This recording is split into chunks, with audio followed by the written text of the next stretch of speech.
ക്കരയിലെ ഗോപൻ സ്വാമിയുടെ സമാധിയിൽ അസ്വാഭാവികതകളൊന്നുമില്ല എന്നുള്ളതാണ് നിലവിലത്തെ പോസ്റ്റ്മോർട്ടം റിപ്പോർട്ട്. ഇൻക്വസ്റ്റ് നടപടികൾ പൂർത്തീകരിക്കുന്ന സമയത്തും ആ രീതിയിൽ തന്നെയുള്ള ഫൈൻഡിങ്സ് ആയിരുന്നു കണ്ടെത്തിയത്. ഈ ഘട്ടത്തിൽ ഗോപൻ സ്വാമിയുടെ കുടുംബ അഭിഭാഷകനായ രഞ്ജിത്ത് ചന്ദ്രൻ നമുക്കൊപ്പം ചേരുകയാണ്. ഇനി എങ്ങനെയാണ് ഈ വളരെ വൈകാരികമായിട്ടാണ്, സ്വാഭാവികമായും അങ്ങനെ തന്നെ ആയിരിക്കും, വളരെ വൈകാരികമായിട്ടാണ് സനന്ദൻ അടക്കമുള്ള മക്കൾ പ്രതികരിച്ചത്.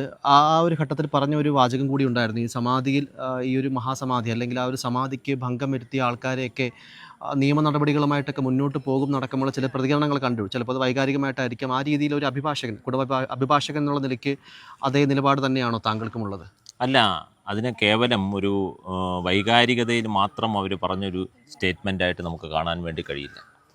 ഇതിനകത്ത് പല ചാനൽ ബൈറ്റുകളിലും ഒക്കെ തന്നെ നമ്മൾ നോക്കിയാൽ അറിയാം, 2 മാസമായിട്ട് ഇദ്ദേഹത്തെ കാണുവാനില്ല, 2 മാസമായിട്ട് ഗോപൻ സ്വാമികളെ കാണുവാനില്ല എന്നടക്കമുള്ള സ്റ്റേറ്റ്മെൻറ്റ് പല ചാനലുകളിലും പറഞ്ഞ് ഈ വീട്ടിനെ ഒരു ദുരൂഹ വീടാക്കി, ഈ കുടുംബത്തെ ഒരു ആഭിചാര ക്രിയകളുടെയും ഒക്കെ തന്നെ അല്ലെങ്കിൽ മന്ത്രവാദ ക്രിയകളുടെയും ഒക്കെ തന്നെ ഒരു ദുരൂഹ വീടാക്കി ഇതിനെ പൊതുസമൂഹത്തിന് മുന്നിൽ അവതരിപ്പിച്ചു.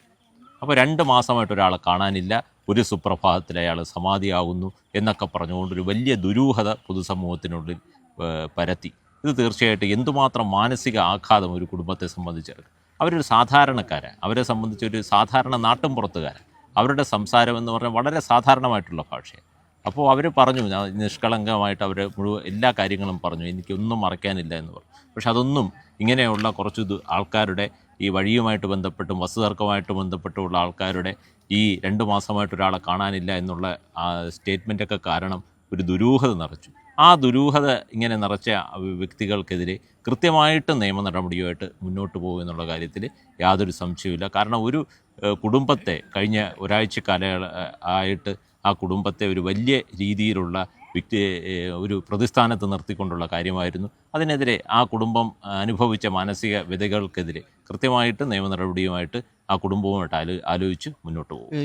ഇന്ന് അദ്ദേഹത്തിൻ്റെ മൃതദേഹം ഈ നിംസ് ആശുപത്രിയിലേക്ക് മാറ്റാനുണ്ടായ സാഹചര്യം നാളത്തെ ഒരു കർമ്മങ്ങൾക്ക് വേണ്ടിയിട്ടുള്ളൊരു സ്വാഭാവികമായിട്ടുള്ളൊരു ചർച്ചകൾക്കോ അല്ലെങ്കിൽ ആത്മീയ ആചാര്യന്മാരുമായിട്ടുള്ളൊരു ചർച്ചകൾക്കൊക്കെ വേണ്ടിയിട്ടാണോ അത് നാളത്തേക്ക് മാറ്റിവെച്ചത്? അതിൻ്റെ ഒരു കാര്യം എന്തായിരുന്നു? ഇന്ന് മൃതദേഹം ഇവിടെ കൊണ്ടുവരാനും മറ്റ് സംസ്കാര ക്രിയകൾ ചെയ്യാതിരിക്കാനും ഉണ്ടായ ഒരു സാഹചര്യം എന്തായിരുന്നു? അല്ല, എന്തായാലും നമുക്കറിയാം, ഇത് അദ്ദേഹം ആഗ്രഹിച്ചത്, വളരെ കാലമായിട്ട് പിതാവ് ആഗ്രഹിച്ചത് സ്വർഗവാതിൽ ഏകാദശി ദിവസം എന്നുള്ളൊരു ഏറ്റവും പ്രധാനപ്പെട്ടൊരു ദിവസമാണത്. ഹിന്ദു മിത്തോളജി അനുസരിച്ച് സ്വർഗത്തിൻ്റെ വാതിലുകൾ തുറന്ന് കിടക്കുന്ന ഒരു ദിവസം എന്നുള്ളതാണ് സ്വർഗവാതിൽ ഏകാദശി എന്നുള്ള ദിവസം കൊണ്ടുള്ള പ്രത്യേകത. അപ്പോൾ തീർച്ചയായിട്ടും ആ ഒരു ദിവസത്തിൻ്റെ ആ ഒരു ഇത് പോയി എന്ന് ഇളയ മകൻ പറയുന്നുണ്ടെങ്കിൽ പോലും അദ്ദേഹത്തിനുണ്ടായ, ആ കുടുംബത്തിനുണ്ടായ മാനഹാനി, ആ കുടുംബത്തിനുണ്ടായ വിഷമങ്ങൾ, ഇതെല്ലാം പരിഹരിച്ചുകൊണ്ട് ഏറ്റവും ആത്യന്തികമായിട്ട് സമാധിയായിട്ടുള്ള ഗോപൻ സ്വാമികൾക്ക് ഏറ്റവും ഒരു വളരെ വലിയ രീതിയിൽ സംഭവിച്ചതിനൊക്കെയുള്ള ഒരു പരിഹാര കർമ്മങ്ങൾ അടക്കം ചെയ്തുകൊണ്ടായിരിക്കും ആ രീതിയിൽ അതിനെല്ലാം തന്നെ മുഴുവൻ നമുക്ക് പരമാവധി എത്തിക്കാൻ കഴിയുന്ന ആചാര്യന്മാരെയും എത്തിക്കാൻ കഴിയുന്ന സ്വാമിജിമാരെയും ഒക്കെ തന്നെ എത്തിച്ചുകൊണ്ട് വളരെ വലിയ രീതിയിലുള്ള ഒരു മഹാസമാധിയാക്കി. ഇതൊരു ക്ലോസ്ഡ് ആയിട്ടുള്ള ഒരു ആത്മീയ ചടങ്ങ് മാത്രമായിരിക്കുമോ, അതോ മറ്റുള്ളവർക്ക് അല്ലെങ്കിൽ അദ്ദേഹത്തിൻ്റെ ഭൗതികദേഹം അല്ലെങ്കിൽ ആ ചടങ്ങുകൾ കാണുമെന്നൊക്കെ ആഗ്രഹിക്കുന്ന ആൾക്കാർക്ക് പ്രവേശനമുള്ള ഒരു പരിപാടിയാണോ? അത് മഹാസമാധിയാണോ? എങ്ങനെയാണ്? എല്ലാവരെയും ഉൾക്കൊള്ളിച്ചുകൊണ്ടുള്ളൊരു മഹാസമാധിയായിരിക്കും. എല്ലാവർക്കും പ്രവേശനം ഉണ്ടാവും. എല്ലാവരെയും ഉൾക്കൊള്ളിച്ചുകൊണ്ടുള്ള, യാതൊരു ജാതി മത ഒന്നും ഇല്ലാതെ എല്ലാവരും ഉൾക്കൊള്ളിച്ചുകൊണ്ട് എല്ലാ ആചാര്യന്മാരെയും പരമാവധി ഉൾക്കൊള്ളിക്കാൻ കഴിയുന്ന ഒരു മഹാസമാധി തന്നെയാണ്. എന്തായാലും ഇതിന് ഈ ഒരു തടസ്സം നിന്ന, അദ്ദേഹത്തിൻ്റെ സമാധിക്ക് തടസ്സം നിന്ന ഈ പറഞ്ഞ പോലെ ചില വ്യക്തികൾക്കെതിരെയുള്ള നിയമ നടപടികളുമായി മുന്നോട്ട് തന്നെ പോകുമെന്നാണ് കുടുംബത്തിൻ്റെയും കുടുംബ അഭിഭാഷകൻ എന്നുള്ള നിലയിൽ താങ്കളുടെയും പ്രതികരണം തന്നെയാണ് എപ്പോഴും? അല്ല, യാതൊരു വസ്തുതകളുമില്ലാതെ ഒരു കുടുംബത്തെ കഴിഞ്ഞ കുറച്ച് ദിവസങ്ങളായിട്ട് വേട്ടയാടിയവർക്കെതിരെ കൃത്യമായിട്ട് നിയമ നടപടിയുമായിട്ട് മുന്നോട്ട് പോയില്ലെങ്കിൽ തീർച്ചയായിട്ടും ഇത് വീണ്ടും ആവർത്തിക്കപ്പെടില്ലേ?